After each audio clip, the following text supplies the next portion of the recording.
Bristol Community College, Mathematics with Dan Avedikian, Math 060, Topics in Developmental Mathematics, Section 2.8, Problem 6. This is Section 2.8, Problem 6. It says complete the computation 7 over 20 minus 3 over 15.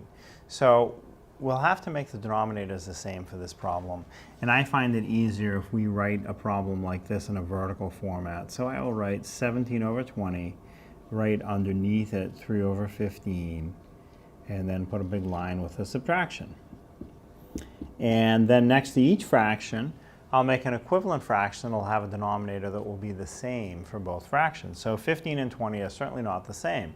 So when I have a problem like this, what I like to do is start with a larger denominator and see if the smaller denominator will divide into it evenly. Does 15 divide into 20 evenly? It does not.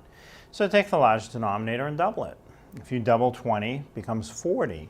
Does 15 divide into 40 evenly? It does not.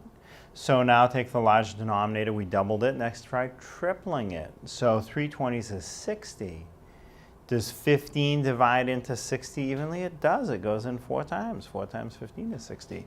So 60 is a good common denominator. It's the lowest common denominator. It's not the only common denominator. A common denominator of 300 will work, and it'll eventually give you the correct answer, but it's much more work. You'd like to make that common denominator as small as you can. And in this case, that's what we have. 60 is the smallest common denominator. Now what I have to do is fill in the numerator. So we'll start with the 17 over 20. Look at the denominator. 17 times something made us 60. It has to be times 3. 20 times 3 is 60. So now we will multiply the numerator times the same value. 17 times 3 is how much? Well, I know it's 51. Pretend you don't know it's 51. You can just go off to the side and multiply it. 3 times 7 is 21. Write the 1 rather, carry the 2. 3 times 1 is 3. 3 plus 2 more is 5. So you have 51. So one fraction is done. I turned it into 51 over 60. Let's work on the other fraction. Now, I had mentioned that 15 times 4 is 60. So I multiplied the previous denominator times 4 to make the new denominator, so I have to multiply times the same value for the numerator. 3 times 4 is 12. So now both fractions are over the same denominator, over 60. So in the answer, my denominator will be 60. Now, how about the numerator? I have 51 minus 12. So what is 51 minus 12? You can, again, if you don't know it right away off the top of your head, you can go off to one side and do that subtraction.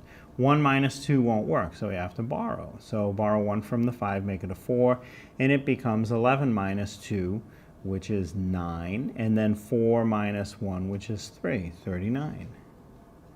So I have 39 over 60. Now, that appears to be the final answer, and it is a correct answer, but it's really not in its best form. This can be reduced.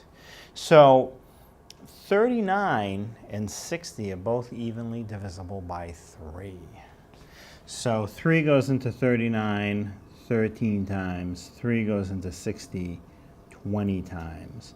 So 13 over 20 is the answer, and that's the answer in its most reduced form.